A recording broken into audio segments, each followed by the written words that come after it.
you remember what you were talking about in that clip? Well, it was in the late 1980s, so I can't really remember. No, it was in the studio, but Okay. Well, it was in it a looks studio. great. We had studios back then. It looks great. They were lit by candle, but yeah, we had them. Oil lamp. Yeah, Yeah. pretty much.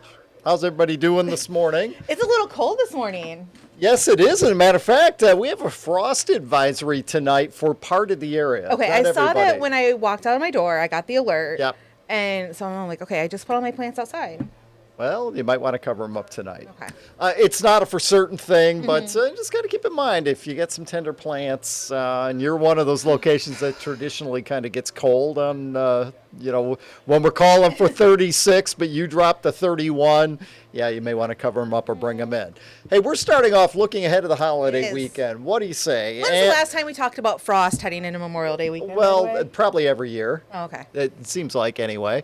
And we are talking a pretty good looking holiday weekend. 77 on Saturday, low 80s Sunday, mid 80s for us on Monday. And we should have some sunshine. We could use some rain, but nobody ever wants to see the rain on a holiday weekend. And if you're heading up north, kind of similar conditions. So do keep that in mind. And it's very dry up north too. So, kind of watch any use of any fires and just be careful because it wouldn't take much to spark a fire. This is our 10-day temperatures. Hello, Thursday. Well, hell up Wednesday and Thursday. I mean, we were at 80 yesterday. We are talking highs in the 60s today and tomorrow. We're in the low 70s Friday. And again, things do warm up for the weekend. And notice a good chunk of next week. Highs are in the upper 80s. And the humidity levels still look low. So, what can we say about that? We do need the rain. Really none in this 10-day forecast at this point. Frost advisory 2 a.m. until 8 a.m. Ingham, Eaton, Berry, Livingston counties to the north. You got some tender plants out there. And again, if you're in one of those locations that traditionally kind of drop a little colder than the predicted low temperature, which by the way, it's 36, you might want to cover up those plants tonight. You don't have to go out at 2 a.m. and do it. You can do it in the evening before you go to bed. Here's a look at the Meridian Company Farm Bureau Insurance Cam. And this is in Delta Township. Notice we still kind of have that smoky haze in the air right now, but that is not going to be around much longer. We got a cold front moving through this morning, but more importantly, behind that front are winds aloft changing direction. They've been out of the northwest. The fires are in northwestern Canada, and that smoke has been making its way all the way into lower Michigan. Well, we shift the winds aloft around to the north, and maybe even a little bit out of the northeast. And as today goes on, you will notice the smoke just kind of gets swept on out of here, up there at the cloud level. So should get back into blue skies a little bit later on today. So that is a nice little change for us. Here's our satellite picture. Doesn't pick up on the smoke. It's an infrared satellite picture, but really not much in the way of cloud cover out there. There are a few clouds north of us. Some of those will drift through here in the next few hours. So we're calling for a mix of clouds and sun. But I do want to point out, there is rain there. There's a little bit of rain up there. And the rain just kind of fell apart as, tried to move our way with the front that's coming through the area this morning. So we take a look at the hour-by-hour forecast. And again, a few clouds passing through at times this morning. At the afternoon should be a lot of sun.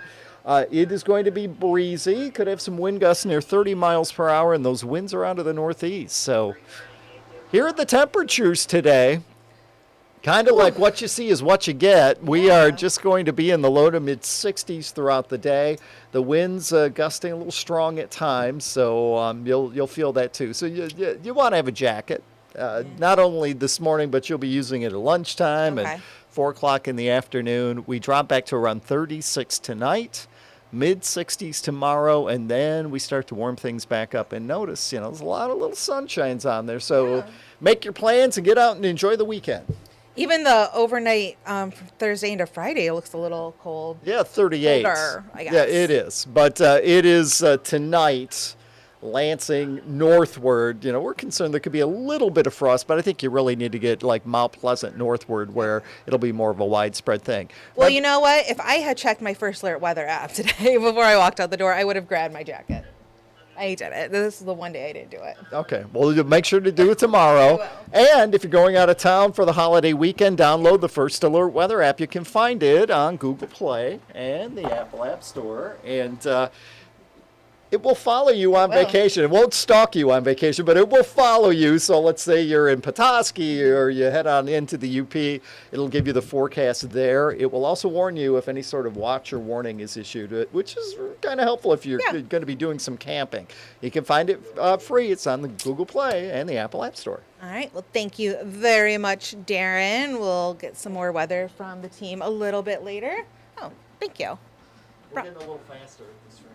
Yeah. We are. We're getting good. Like I've told Taylor about this whole area before, it's all about the muscle memory. It is. Gotta Once fix you my got hair. that, yeah. Once you got that, we're good. All It right. is. A lot of moving. I know. It's a lot. It's like a My whole hair different looks a little side. different right now. It does. I think I parted it weird. We'll fix it later. We'll see. You'll have to tune in News 10 today at 11 to find out. There we go. That's how we'll do that. Some big news right there. We're going to talk about some of the top stories on this Wednesday morning. And first, the Eaton County Board of Commissioners. They have voted to make the county a so-called constitutional county. Yeah, so this decision was made because they did not want to enforce Michigan's new red flag law. And the decision came at the Board of Commissioners meeting last night.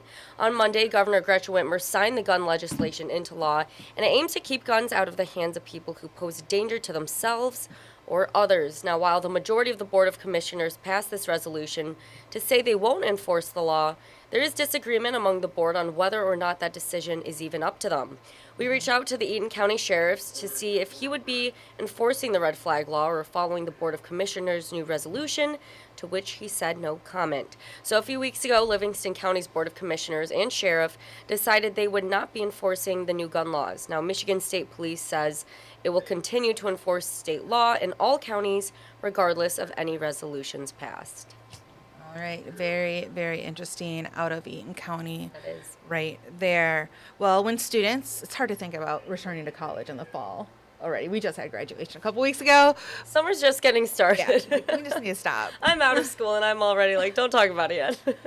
But when students return to Olivet College in the fall, it's going to be a little bit different. Yeah, that's because they'll actually be the first class at the new University of Olivet. There you go, Olivet College. The new University of Olivet. Oh, yeah. Olivet College's Board of Trustees approved the name change starting in the fall semester.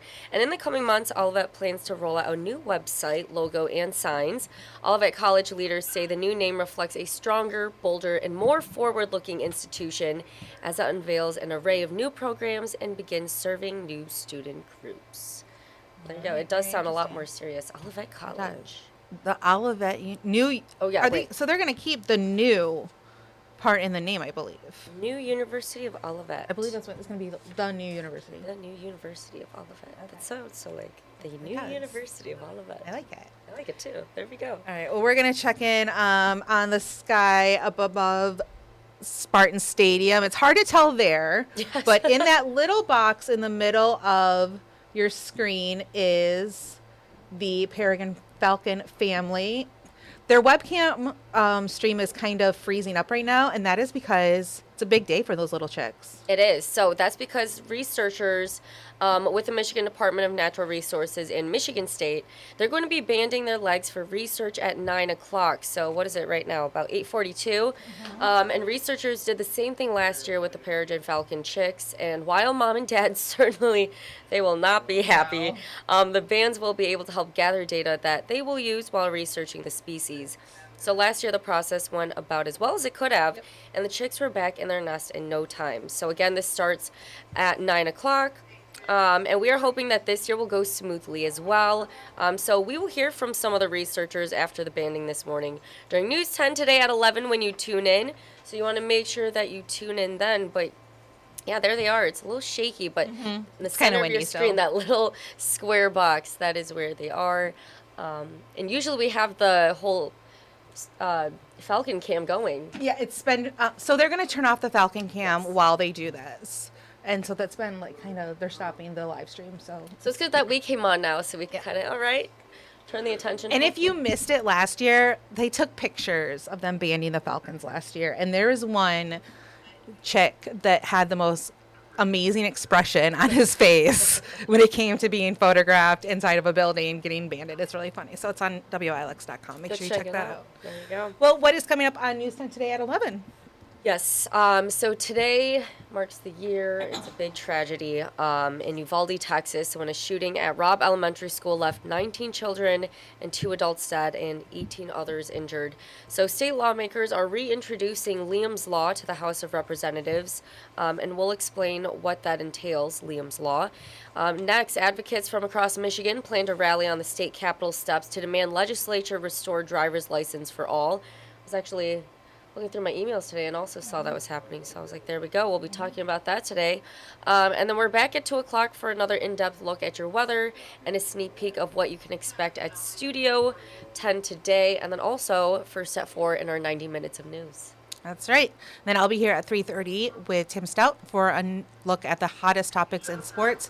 We are live streaming all of this on YouTube and Facebook. So if you have any questions and you just want to talk to us live while you're watching this, send us a chat and we'll be able to respond right away.